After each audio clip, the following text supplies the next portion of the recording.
All right, and welcome to the third learning module of corporate issuers. And once again, my name is Darren Lee as we continue our journey through this material. The corporate governance, in short, involves the creation and maintenance of a system of checks, balances, and incentives that address the conflicting interests amongst the numerous stakeholders. Right? We talked about the conflicts earlier. Now we're just going to sort of put it all together by actually going into a more in-depth discussion of corporate governance. We alluded to corporate governance at various times in the past, and now is the time to explore the issue further. Okay, there are three key points to take away from this reading, similar to what we have seen in previous ones here. So let me just elaborate a little bit more. The principal-agent relationship I have alluded to earlier, and here I'll just mention that such a relationship is created when the principal hires the agent to perform a task or service, right? And this agent is expected to act in the principal's best interests. Often the agent has more information than the principal, and conflicts arise here when the interests of the principal and the agent differ. Okay, so taking that, we can apply this to a corporation where the shareholders, of course, are the principals, and they elect the board of directors as the agent, and the board of directors then appoints the management team. So you could think of the management team as another agent or a sub-agent that the board of directors has delegated to. So the board directors and management, of course, are tasked here with what? Well, their objective here is to maximize shareholder wealth. Okay, so that's your basic understanding of what the principal-agent relationship is, talking about it first from a very theoretical perspective and then applying it into the corporate model. Okay, then number two, we need to get into discussing controlling shareholders who either as an individual or a group of individuals would exercise here control over the corporation. Now, minority shareholders also exist, and often their interests conflict with those of the majority shareholders, obviously, right? So knowledge of the share classes and the different voting rights attached to them is also important in this section. And then to sort of sum it all together, we get to the third point on corporate governance, and there are obvious benefits to having strong corporate governance and stakeholder management policies.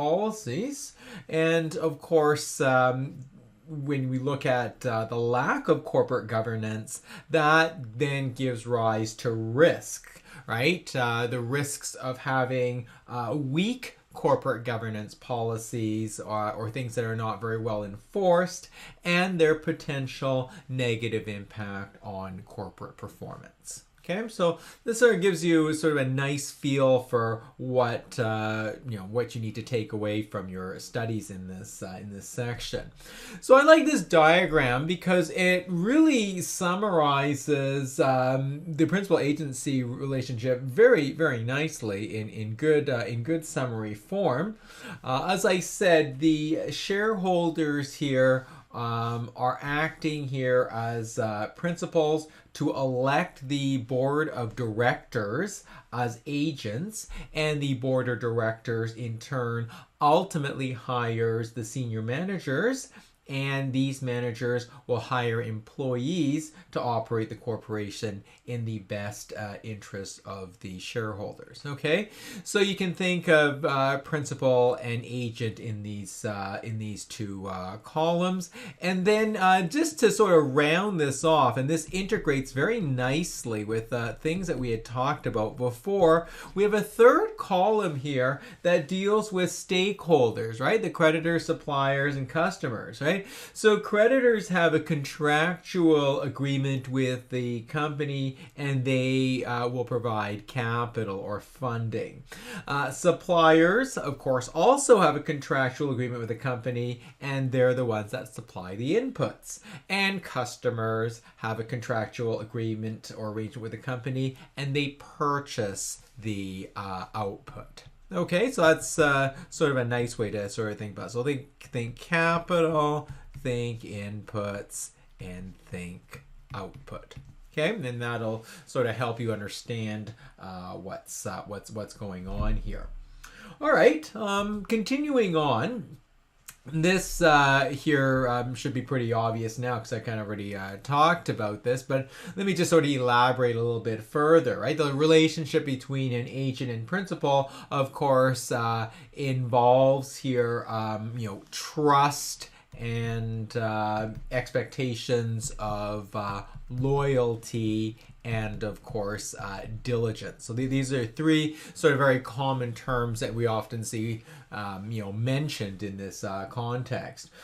So as I said, in many cases, the agent or the manager of the company possesses more corporate information than the principal or the owner or the shareholders, which means that the principal, which would be the shareholders, are often unable to confirm directly that management or the agent is acting in the shareholders' best interests. Okay, so we have then ways to sort of mitigate this problem here, and agency costs would be incurred as a result.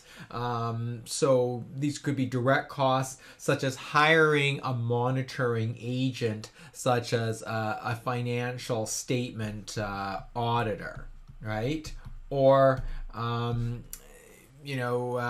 these agency costs, of course, can also be very indirect, such as foregone profits or lost business opportunities here. Okay, so just make sure you understand here the nature of agency costs here.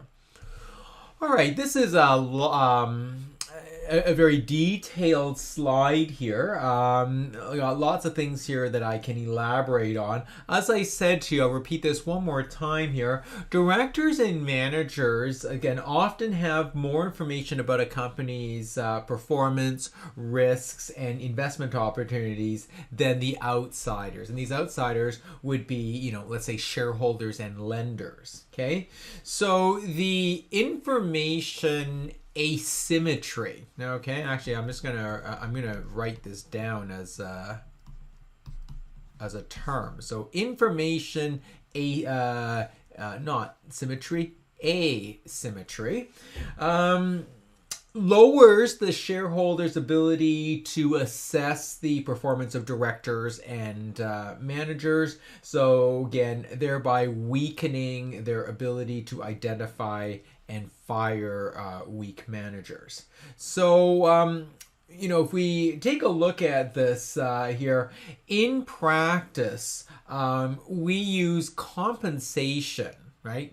Money talks, so to speak, as the main tool to align the interests of management and shareholders, right? When management compensation, this tries to motivate managers to maximize shareholder value. But the problem is that manager and shareholder interest may diverge still, and we'll talk about how this can happen, and we'll examine such agency costs on this side. So usually issues dealing with excessive risk or risk that's not commensurate with what the shareholders necessarily want, right? What the management team is doing. Okay, so I'm going to look here at these 5 points, and I'm going to sort of elaborate a little further. Number one, the issue of insufficient effort, right? So managers may be unwilling or unable to make investments, manage costs properly, or to make tough decisions, right? There may also be insufficient supervision of employees or insufficient control, leading to unintended risks and litigation. Okay, so that is a form of agency cost. Second here is inappropriate risk appetite, and that's what I said a little bit earlier. So, the extensive use of stock options might motivate management to take too much risk, right? Since as the option holder, you're only going to benefit on the upside price move of the shares, right? Or if you don't use enough stock options, this could lead to very risk-averse management decisions, since management has little or nothing to gain. Okay, so my point in all this is that stock options come into play, but the question is, are these good or bad? Right, and it's good in one sense, it aligns the objectives, but this potentially bad here because it could cause too much risk to be taken. Or if you don't have stock options, then that's also kind of bad here, because then you can't really motivate manager to work hard enough. Okay, now the third point is pretty obvious, self-dealing. I think it's very self-explanatory. This also, when we say personal benefits, it's kind of a euphemism here. This also includes theft and misappropriation of company assets. Okay, so the smaller the manager's stake in the company, the less they will suffer from such losses. So again, that's why stock options are a good idea to mitigate against self-dealing, because if you do anything bad as a manager, you're just cheating yourself, because you have stock in that company. So if you do something bad to worsen the company's prospects, well, you're going to suffer because the stock price is going to go down and you have a significant holding in the stock. Okay, now the fourth point is empire building. This arises because management compensation and status are usually tied to the size of the business, and therefore what can happen here is acquisitions may be made that don't increase shareholder value. I mean, they're only done just to make the company bigger so that management can command a larger compensation package. Okay. Finally, the last point entrenchment. I mean, this is usually in the context of self-preservation. Okay. Actions in this case would merely be, let's not rock the ship too much. Let's just copy what the competitors do, but not innovate. Let's try to avoid taking too much risk, right? Or let's just stay silent on issues, even though they know that it would be in the best interest of the stakeholders if they spoke up. This example of an agency cost involving fees paid to an external auditor elaborates on an earlier point that was made. Now, although the auditor is hired by the board of directors, and specifically the audit committee, what you have to note here is that the cost is ultimately paid by the shareholders. So in that regard, it would be considered an agency cost. continuing to the next slide, we're going to look at the comparison here between dispersed and concentrated ownership. So with dispersed ownership, we have a large number of shareholders holding very small percentage ownerships so that none of the shareholders is able to exercise control over the corporation. Now you contrast that to concentrated ownership, and that's the exact opposite, which may involve a family, another company, or government, and they have a large ownership percentages that would be sufficient to exercise control. At the same time, you have to understand that shareholder ownership percentages alone may not always reflect whether company control is dispersed or concentrated. So differences in shareholder voting schemes as well as share classes with different voting rights may lead to varying degrees of control among shareholders. I mean, obviously, you can look and say, well, if someone owns 51%, they control. I mean, those are very obvious examples. So what I want to get into things that are a little more subtle and less obvious, and that gets us into dual class share structures.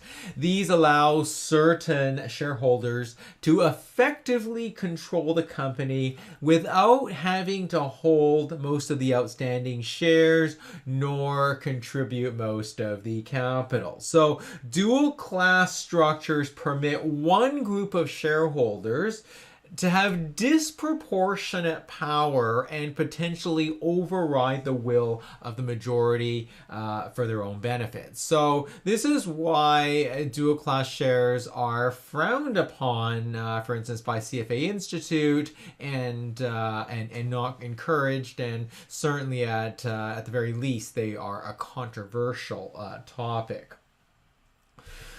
Looking at this practice question, this is here the issue of conflict of interest, and we specifically have a controlling shareholder that has majority ownership interest here. It's a slightly tricky question because some of you may pick the wrong answer for so sort of the wrong reasons here. Okay, let's just sort of work through this. Process of elimination is sort of a good way to do this. Now, I would eliminate answer A because shareholders and bondholders, what they have is they have competing interests. And that, of course, is not the same as conflict of interest, right? So the competing interests are the fact that bondholders generally want the company to take less risk, while shareholders generally want the company to take more risk to generate greater returns for the shareholders.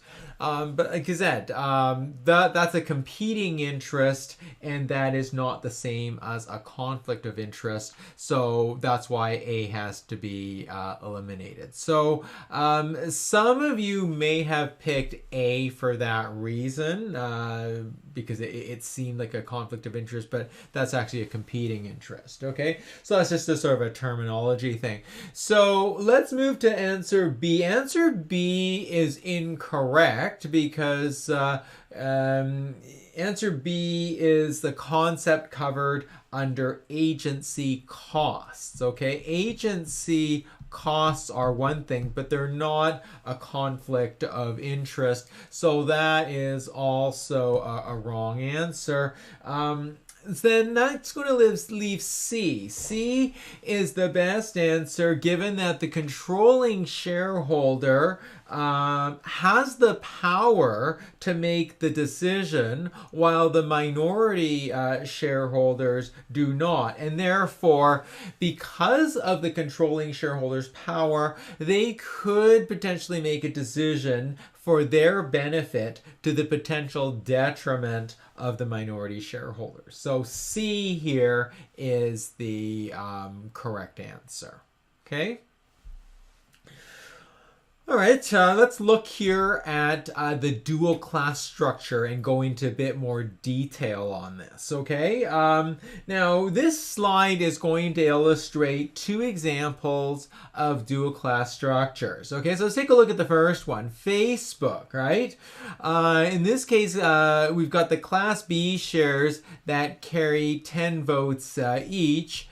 FYI, the Class A shares here will carry 1 vote in this case. So you can see the problem with dual class shares. The Class B shares have 10 times the power. Now, in a more extreme example, let's take a look at Berkshire Hathaway. The Class A shares here have 10,000 times the voting rights of the Class B shares. Okay, so the second one is a more extreme example. Okay, I'll give you one more, just since we're going to talk about real life here. Let's talk about the Magna International Inc., right? This is a Canadian auto parts company. Class A shares in this case had 1 vote per share. Class B had 500 votes per share. So, long story short, the end result was that the founder of the company and his family were able to control 75% of the voting rights, while only owning 3% of the total shares through their ownership of the Class B shares. Okay, so clearly, a very controversial point with dual class structure here. But we'll do another practice question on that in just a moment here. All right, this question ties into our earlier discussion on agency costs and specifically misaligned incentives. Now, the question asks why the firm may not pursue a high risk and high reward project. Step back in these kinds of cases, okay? The basic answer to this question would be, well, if they decide not to pursue the project, the underlying reason here is that they're not being sufficiently compensated. So let's apply that to the answer choices, okay? Now, answer choice A would actually support them pursuing the project because there's actually a relationship between compensation and size. So if you're going to get compensated the bigger you are, why wouldn't you want to do this investment? Okay, so the question here is dealing with not pursue the project, so A is not a correct answer. Now, the trick to answer B here is that the compensation is in cash only. So it is going to be a fixed amount, and therefore there is absolutely no upside potential in this case. And so it may result in lack of incentive by management, and that would support not pursuing the project. So B looks to be a good answer in that regard. Answer C's compensation is in stock options, and that lines up with the upside on the project. So again, that would support pursuing the project, and so answer C would be wrong. That means the best answer here has to be answer B. And again, I was talking about here the incentive or the lack of incentive or the low risk tolerance on management's part. Okay, and so hopefully that's clear here. And dual class structures, one more question on this. This simply reviews the discussion we had on dual class shares earlier. Immediately, we could probably just jump in there and look at answer choice B and select it as the correct answer, since the significant power can be maintained with low ownership of shares. That was the whole point that we discussed earlier. But I'd like to go through this with process of elimination. Now, answer A, of course, is likely going to be incorrect here because this actually would require much intervention, and in some cases, extraordinary general meeting in order to change to a single class structure. And this actually happened in the Magna International case. They had an EGM to do that exactly, but that I would not say was easily changed. That required a lot of effort and work to do that. Answer C is also incorrect here, and that's quite obvious, as dual class share structures could definitely result in many decisions being made to benefit the shareholder with the most voting power. So, as I said, this was demonstrated in the Magna International case, where investors were extremely frustrated that the founder and his family were able to earn millions of dollars in consulting fees and other compensation despite the weak stock price. Okay, so clearly, since they had control, they could make decisions that benefited them and hurt the other shareholders. This slide provides a general overview of corporate governance. We will go through each of the 7 points on this slide regarding corporate governance in the subsequent slides. So this is just to give you a nice overview here of all the things that we're going to be talking about. This slide here should be quite self-explanatory prior to us going into detail. All right, so here we go. We'll start off first with a corporate reporting and transparency. Now, if this did not exist, then external stakeholders would not be aware of the company performance and position. And so that would mean their ability to advocate for their interests would be greatly impaired. So let's take a look here at public companies, right? They provide investors with a wide variety of information in their annual reports, right? And that's, this is through legal and regulatory means here. So that's the only reason why all this reporting would be provided. So what's in the annual report? They're talking about this extensive information. Well, that includes things like operations, strategic objectives, and risk factors, just as a starter here. The audited financial statements provide information such as related party transaction and litigation matters in the notes to the financial statements here.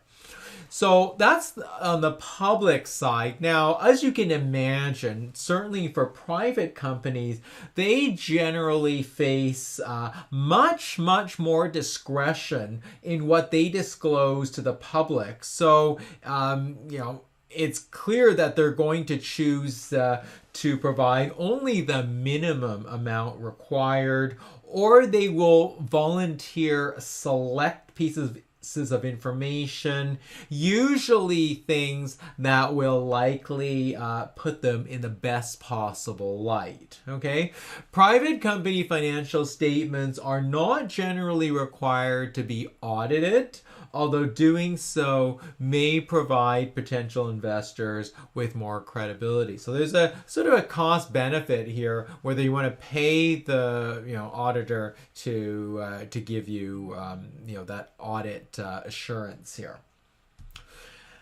Let's quickly review some details in the shareholder mechanisms, okay? Very briefly, right? Annual general meeting, the AGM. What happens here? Well, you're just going to appoint the board, elect the board, appoint the auditor, approve the financial statements. I talked about the extraordinary general meeting just now, the EGM, right, in the Magna case. So these would be special resolutions such as amendments to bylaws or anything relating to mergers and acquisitions, or in the Magna case, to get rid of dual class shares and just have a single class share. Right? Proxy voting here involves shareholders that are unable or unwilling to vote. They will authorize someone else to vote on their behalf.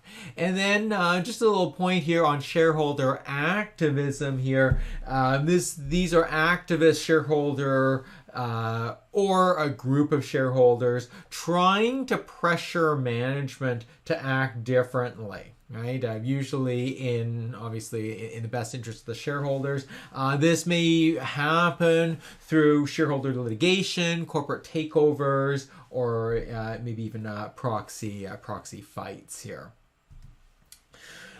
All right, let's take a look at shareholder activism.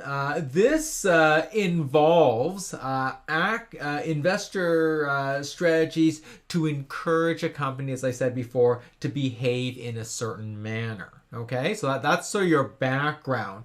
So going a little further, as you know, the main goal of shareholder activists is to pressure management and increase shareholder value quite quickly.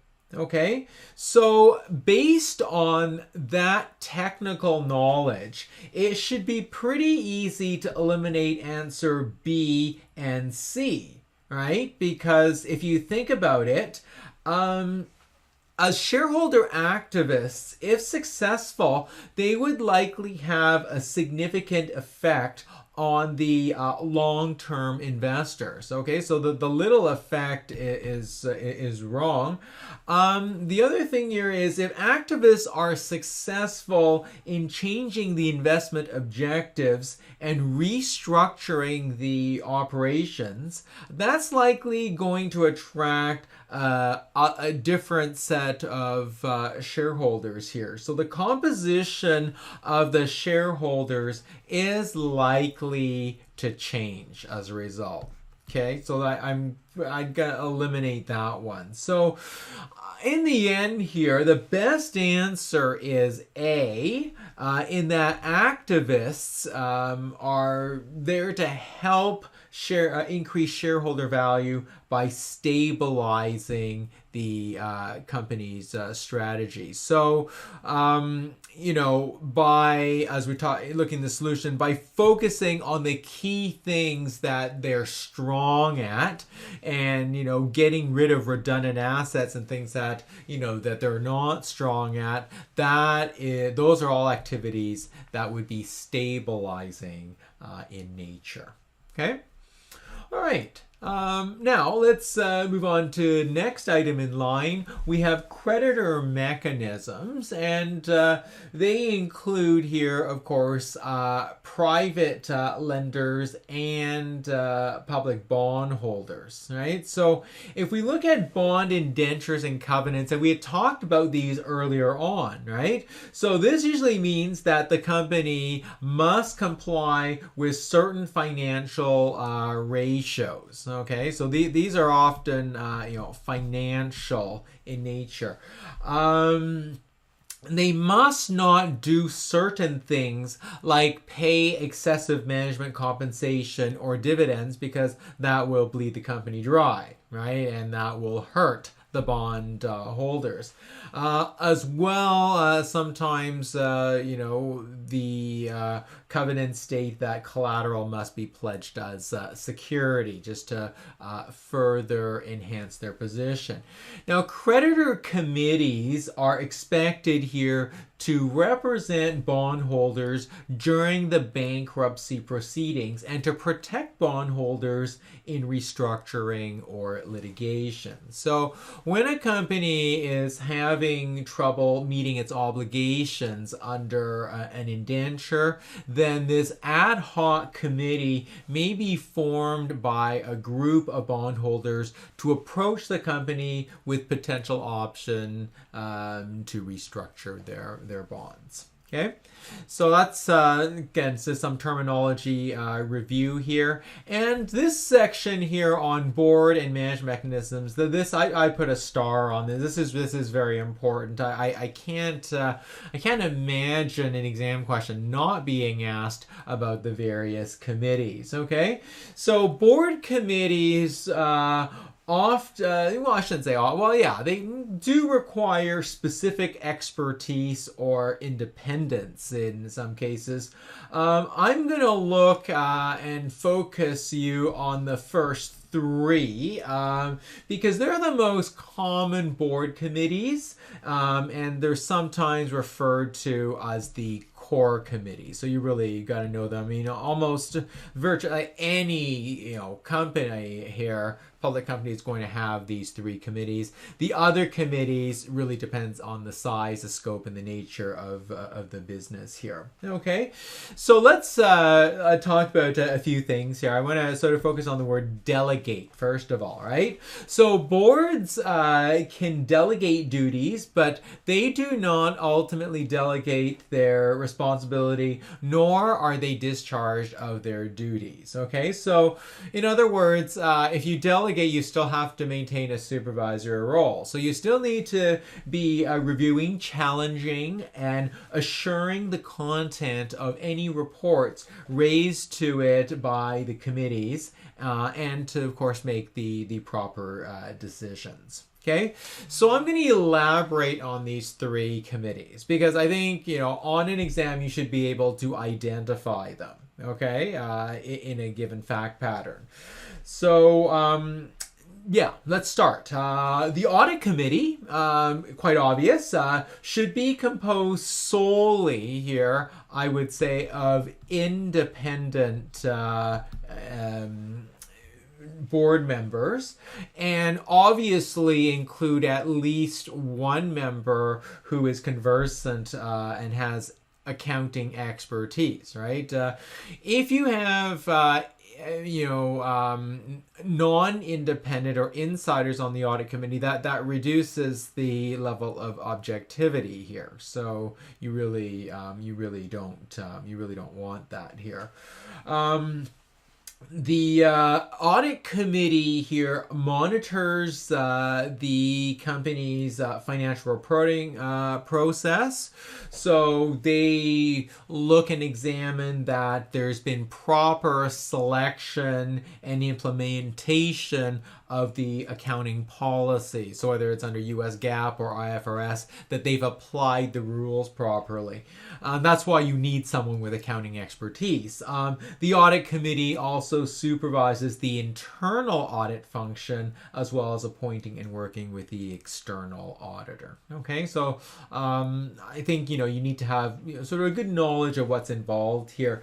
The what else here? The nominating or the governance committee is, again, usually comprised of independent directors once again here, and they oversee the board election process.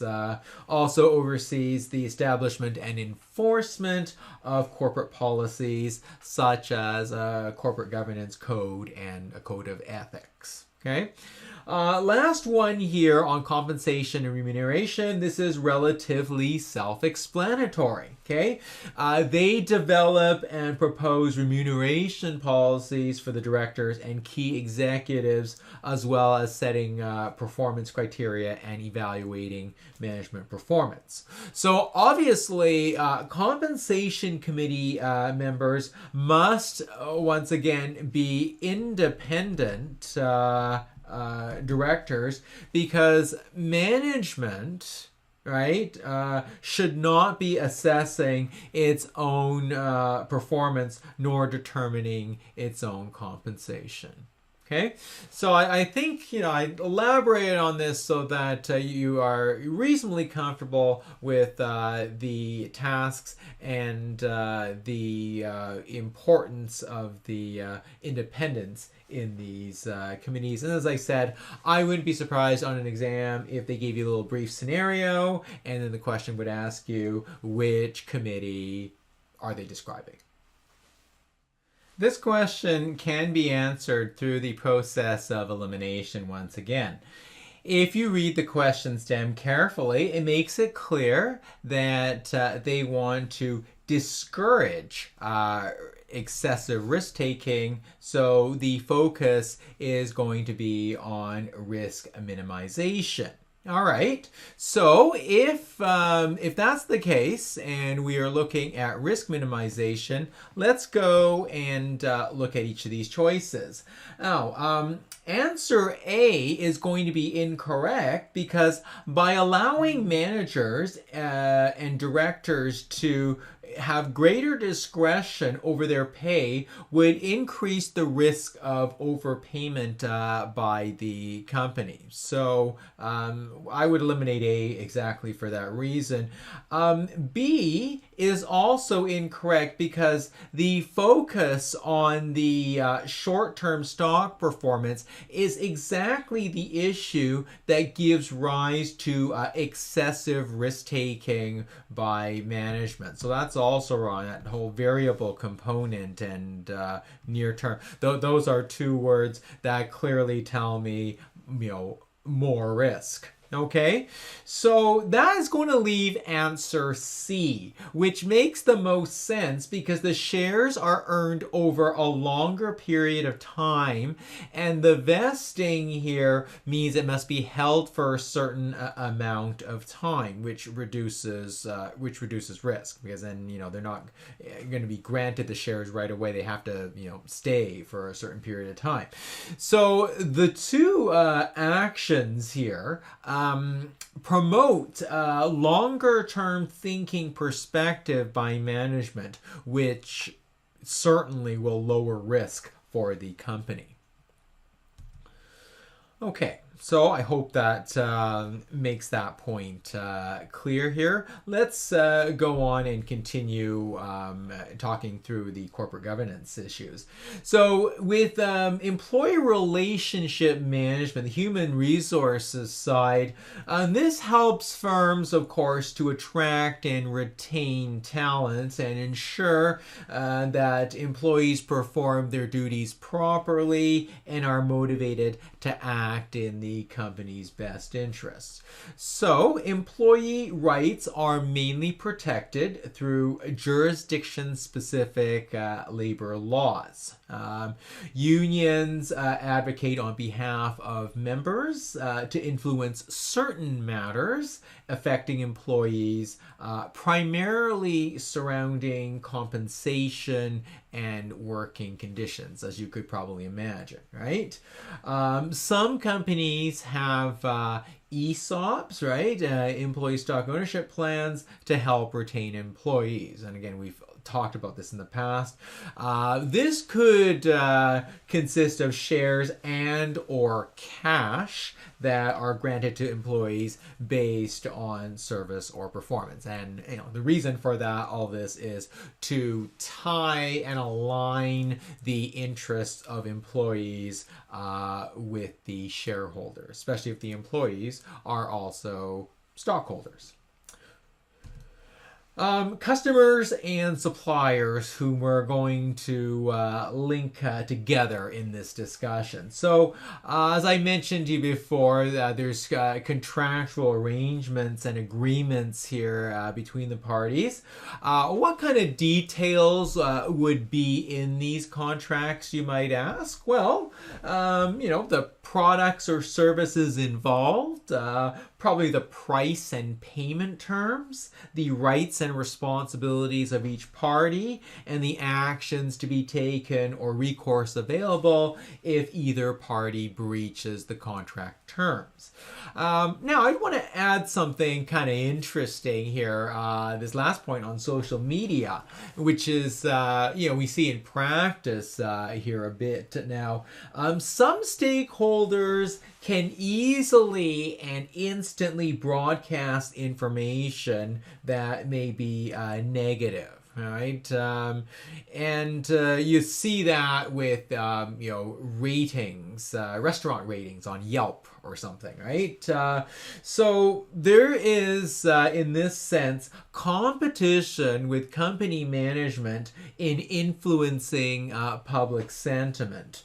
Right, so as I said, your examples in real life would be, online postings and reviews of restaurants, or sometimes, you kind of see, the sharing of, so-called, airline horror stories with videos, illustrating their wait times and, all sorts of, negative publicity. So that has now become something to consider as well in terms of power by these groups and the impact on corporate governance. Governments and regulatory authorities, of course, develop laws that companies must follow and monitor companies' compliance with those laws. So industries that have a greater impact on public or stakeholder interests obviously will face more regulation. Good example, let's think here, right? What's going to affect a lot of us? Well, definitely financial services. Financial services are very, very highly regulated. What else? Well, of course, health. Care industry here is also highly regulated, and for obvious reasons here. So many regulatory authorities have adopted corporate governance codes that consist of guiding principles for publicly traded companies. So those codes require companies to disclose their adoption of recommended corporate governance practices or explain why they have not done so.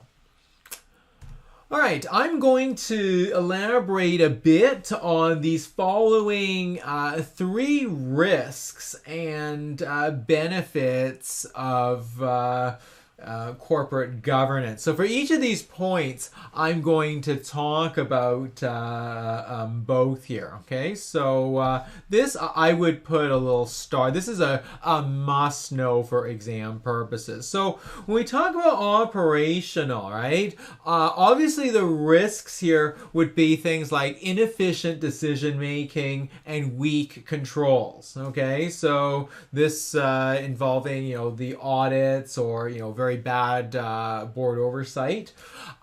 Benefits regarding operational would be, of course, good governance in the form of strong controls and compliance, management of conflicts of interest, and very prudent risk taking. Okay, so you want to sort of, for each of these issues, see two sides of the same coin. Okay, let's look at legal, regulatory, and reputational. So again, if you talk about the weaknesses, these would fall under compliance weaknesses, weak management of conflicts of interests. Right, so similar to operational, but the benefits of good legal, regulatory, reputational here would be, of course, the protection of stakeholder interests and strengthened corporate reputation. And then finally, when we do with financial, bad corporate governance here involves the risk here of the weakened ability to repay debt, right? Which could potentially lead to default.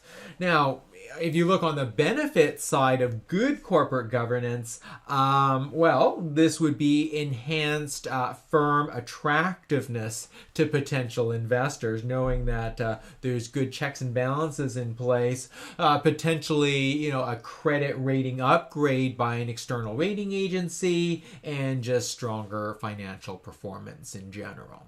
Okay, so that's sort of a little brief discussion on that. I want to just continue here with a practice question. Now this is I think a fairly straightforward question. I think it could be answered once again through process of elimination. Now it is in the negative format, so it's a not. Okay, that's critical reading for you. Not a benefit. No. So looking at this, operating performance can be improved. Well, that's certainly a benefit, right? Same for answer B, right? The cost of debt, if that is reduced, that reduces the cost of capital. Why not? Why wouldn't you want that, right? So that's going to leave you answer C. Okay, less control and scrutiny is not necessarily a good thing. And in fact, by having less control here may detract from effective corporate governance. So I think C here is a good answer here. All right. So, for some real life examples of strong and weak corporate governance, we'll take a look at Royal Bank of Canada. So, some good characteristics such as clear and proactive communication, very effective segregation here of duties, and an inherent desire to evolve in a very positive manner. Now, in contrast with FTX, we see weak characteristics such as lack of controls that provide opportunities for fraud, lack of knowledge, and lack of structure, which would provide a mechanism for management accountability.